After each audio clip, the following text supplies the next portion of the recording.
Monsieur le Président du Conseil d'État, Monsieur le Directeur général des Nations Unies, Mesdames et Messieurs les représentants des institutions spécialisées des Nations Unies, Mesdames et Messieurs les représentants des ONG, Messieurs les présidents du Conseil consultatif des barreaux européens et de l'Association internationale des jeunes avocats, Mesdames et Messieurs les bâtonniers, présidents et représentants de barreaux, chers confrères, chères consoeurs, chers invités.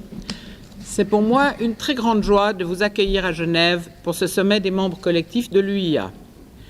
Comme vous le savez, nous examinerons ensemble aujourd'hui, avec d'éminents spécialistes que je remercie de leur participation, d'une part la question de savoir si l'état de droit est une nécessité pour le maintien de la paix, et d'autre part, quelle est la responsabilité des avocats et des barreaux vis-à-vis des réfugiés. Regarding the rule of law, it is being threatened in so many countries, even in places where we assume the concept was now acquired.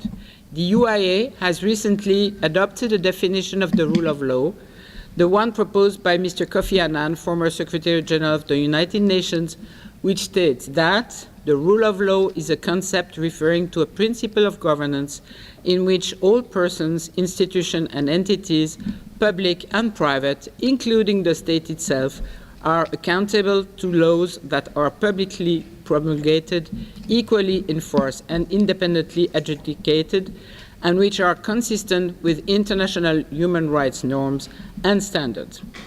It requires, as well, measures to ensure adherence to the principle of supremacy of law, equality before the law, accountability to the law, fairness in the application of the law, separation of powers, participation in decision-making, legal certainty, avoidance of arbitrariness, and procedural and legal transparency.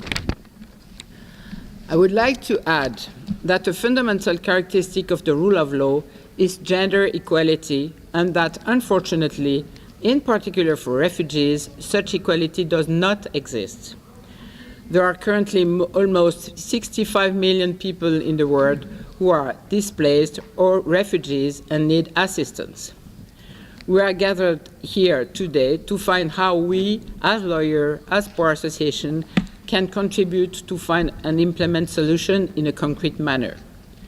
Throughout this meeting, you will be invited to take actions, either in giving hours of your time to provide pro bono assistance to the International Committee of the Red Cross, or in getting yourself or your bar association involved in providing assistance to refugees and to defend their rights. L'appel qui vous a été lancé d'offrir des heures pro bono a déjà permis de récolter plusieurs centaines d'heures dans plus de 20 pays. C'est bien, mais c'est insuffisant. Nous pouvons faire plus, nous devons faire plus.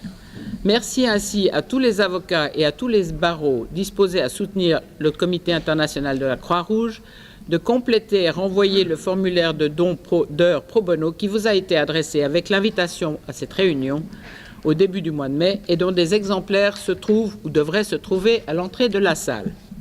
Sans plus tarder, je passe la parole à M. Michael Müller, directeur général de l'Office des Nations Unies de Genève, en le remerciant infiniment d'avoir non seulement accepté d'accueillir notre réunion dans son office, mais d'être parmi nous aujourd'hui.